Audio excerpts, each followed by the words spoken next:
Docteur Jean-Michel Gall, bonjour. Bonjour.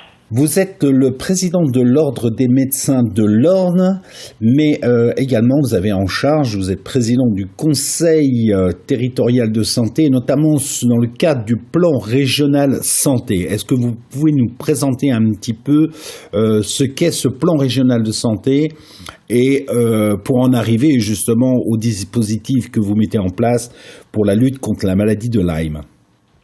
Oui, chaque ARS, Agence régionale de santé, qui réunit à la fois l'ambulatoire, le sanitaire, le social et le médico-social, a établi, là pour 2018-2022, son plan régional de santé 2. C'est-à-dire, c'est mettre en place des réductions des inégalités dans le plan de la santé dans tous les territoires, que ce soit dans chacun des secteurs que je vous ai énumérés. À côté de cela, il y a au niveau de chaque territoire de santé qui sont définis, un conseil territorial de santé qui est là pour mettre en place ce plan régional de santé au niveau local. Ce conseil territorial de santé réunit une quarantaine de membres, des médecins, des directeurs d'hôpitaux, des associations, des représentants du médico-social, du handicap, etc. On a fait un diagnostic territorial partagé à l'intérieur de notre territoire. Notre territoire de démocratie sanitaire correspond pour nous à l'Orne. Je rappelle que pour la Normandie, il y en a 7 territoires.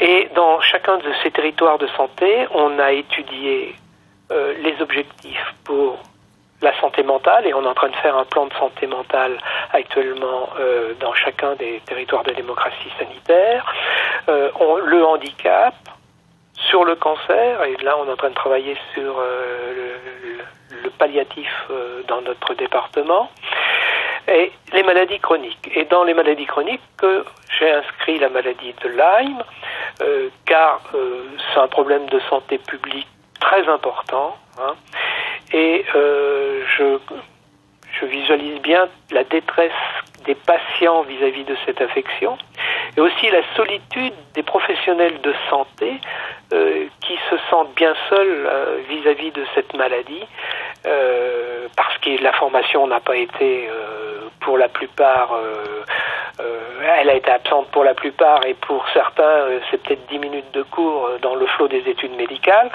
Et ça, donc j'ai pris connaissance de tout ça, et surtout il y a quelques années lors d'une conférence avec le professeur Perron, et c'est là-dessus que je me suis engagé dans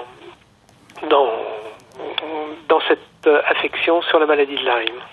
Alors justement, vous êtes, je veux dire, un département, je veux dire, une région précurseur en la matière, parce que, et vous, d'autant plus que vous êtes représentant, je veux dire, de l'ordre des médecins, président de l'ordre des médecins, c'est quand même, je veux dire, une démarche qui est très innovante. Eh bien, écoutez, suite à la réunion d'il y a quelques années avec le professeur Perron, et vis-à-vis le nombre de professionnels de santé qui étaient là, j'ai trouvé important qu'on puisse réfléchir sur cette affection, et on a fait une petite commission avec les représentants de Orne-Lyme et des médecins, et on a ce qui aboutit à faire des séances de formation des médecins. On fait venir des médecins qui pratiquent le Lyme, que ce soit à l'hôpital ou en secteur libéral, et qui diffusent une information à nos confrères sur les conduites pratiques. Ça peut être très simple, conduite pratique devant une piqûre par une tique, ou les formes chroniques de Lyme. Et je pense que nos confrères ont été très contents, parce que j'ai fait 2 séries de formations avec 2 conférenciers différents, mais on en a retiré des éléments très très très très bénéfiques pour notre profession. Et je pense que la formation est importante. L'idée était de former les médecins pour qu'ils puissent répondre et avoir une oreille attentive à cette pathologie. 2, c'est aussi de prévoir entre ces médecins des débriefings de dossiers avec des niveaux 2 avec les conférenciers qui nous ont instruits. Et puis 3, l'échéance, c'est d'envisager de créer une clinique Lyme, d'avancer dans cette pathologie avec l'ensemble des médecins qui ont été formés. Mais je pense que vous devez rencontrer quand même certaines difficultés, parce que ça fait plusieurs années que j'en parle avec justement le professeur Perron. C'est que d'un côté, il y a, je veux dire, certains, je vais pas dire lobby, mais je veux dire, il y a certains difficultés à reconnaître la maladie, et difficultés aussi de prendre en charge les soins, notamment par les caisses primaires d'assurance maladie. Donc, ne pensez-vous pas qu'il va falloir une grande évolution à ce niveau-là, des mentalités et puis des pratiques aussi? Oui, alors nous, c'est peut-être un peu particulier, on n'a pas ces problèmes-là dans notre département. Eh oui. D'ailleurs, dans la commission, j'y associe un médecin conseil de la MSA qui nous aide beaucoup et qui voit beaucoup aussi de pathologie de Lyme en tant que médecin de la MSA. Et donc, nous sommes un département où, effectivement, la désertification médicale est importante, et où les caisses, on a des bons rapports avec les caisses, et on n'est pas, je veux dire, on a... Les problèmes qu'on peut avoir, ce sont peut-être par des interventions hors département sur des médecins du département. Voilà. Oui. D'accord. Mais effectivement, la controverse sur la maladie de Lyme est tellement importante que il y a des médecins qui, effectivement, n'hésitent pas à écrire des doléances sur des prescriptions qui ont été faites à certains de leurs patients.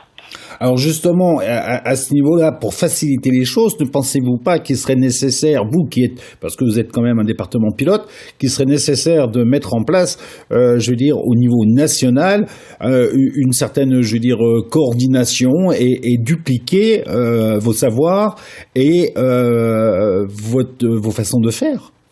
Bien sûr, mais il y a longtemps qu'on le réclame, mais eh oui. Tout est piloté par qu'on appelle la haute autorité. Et il y a souvent, je le dis, mais c'est pas que dans la maladie de Lyme, mais il y a souvent un fossé entre le niveau santé publique et puis le niveau de base où nous travaillons. Oui. C'est pas dans beaucoup de sujets. Je peux dire qu'il y a certaines orientations qui sont faites sur la haute autorité de santé qui prennent position à un moment donné que nous réclamons, nous, médecins de base de territoire, depuis de longues années. Si on prend par exemple comme exemple la maladie d'Alzheimer, avec les traitements de la maladie d'Alzheimer, on a été quand même des précurseurs en disant que ça ne servait à rien depuis plusieurs années, et que surtout au départ, ça rendait, il y avait des complications iatrogènes importantes. Vous, en tant que médecin généraliste, docteur Gall, est-ce que vous rencontrez justement beaucoup de pathologies, beaucoup de patients qui viennent vous voir parce que ils suspectent la maladie de Lyme, ou vous suspectez maintenant que vous avez plus d'informations sur la matière, que vous êtes même formateur en la matière, vous suspicez beaucoup plus la maladie de Lyme? Bien sûr. Déjà, cette formation a permis de mettre en valeur que le diagnostic de la forme chronique est un diagnostic clinique. Les examens de laboratoire, s'ils sont positifs, nous sommes très contents. La plupart du temps, ils sont négatifs. Il faut voir aussi les co-infections, la babésiose, etc. Il faut analyser un tout. Mais c'est surtout sur la clinique. Et ça permet une réflexion à l'intérieur de sa propre patientèle dès le départ, sur des diagnostics, vous savez, de fibromyalgie qui ont été étiquetés il y a quelques années, bien définis. Moi, j'avais des patients qui étaient étiquetés fibromyalgie, et en fait, ça s'est conforté que c'était finalement des maladies de Lyme, et qu'avec un traitement, toute cette symptomatologie qui était présente depuis X années disparaissait complètement. Hein. Et donc ça, c'est quand même très positif. Et on voit effectivement de plus en plus de patients qui peuvent correspondre à une maladie de Lyme. Encore qu'il faut être très prudent et qu'il y a un diagnostic différentiel à faire. Hein. J'ai eu des patients qui sont venus et qui avaient d'autres affections neurologiques que la maladie de Lyme. Hein. Donc c'est important aussi d'avoir le diagnostic différentiel avec nous. Tout patient qui vient et qui présente une symptomatologie n'est pas forcément une maladie de Lyme. Et ça, c'est le travail du médecin aussi, hein, de faire la différence. Est-ce que dans votre patientèle et dans, je veux dire, les cas que vous avez rencontrés, est-ce qu'il y a des secteurs professionnels, des catégories socio-professionnelles, vous parlez par exemple des agriculteurs, qui seraient touchés plus que d'autres, ou il n'y a pas de cas particulier, si je puis dire?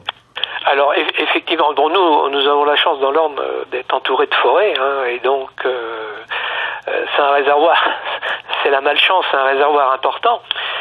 Effectivement, il y a des cultivateurs, il y a des forestiers aussi, hein, mais c'est assez curieux de voir que dans ceux qui travaillent dans la forêt, c'est pas ceux-là qui sont quelquefois les plus touchés.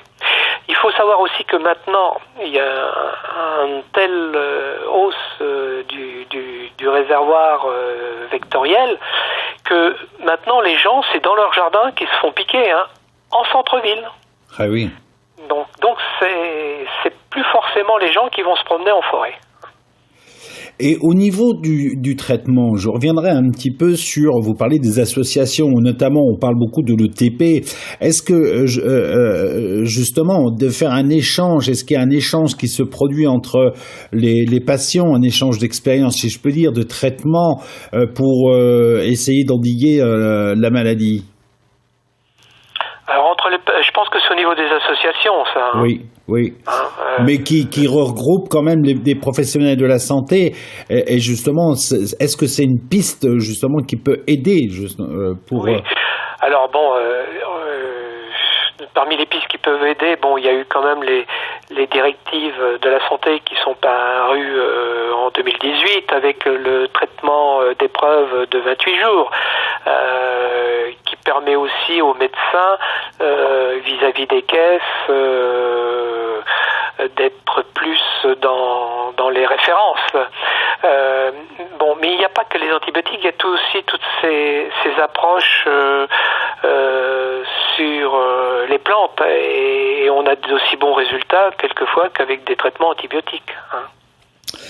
Docteur Jean-Michel Gall, merci beaucoup. Je rappelle que vous êtes le président de l'Ordre des médecins de l'Orne et également président du Conseil territorial de santé auquel vous agissez en mettant en place justement ce plan régional sur la santé, et particulièrement, entre autres, et particulièrement sur la lutte de la maladie de Lyme par ces dispositifs. Merci beaucoup, Monsieur le Président.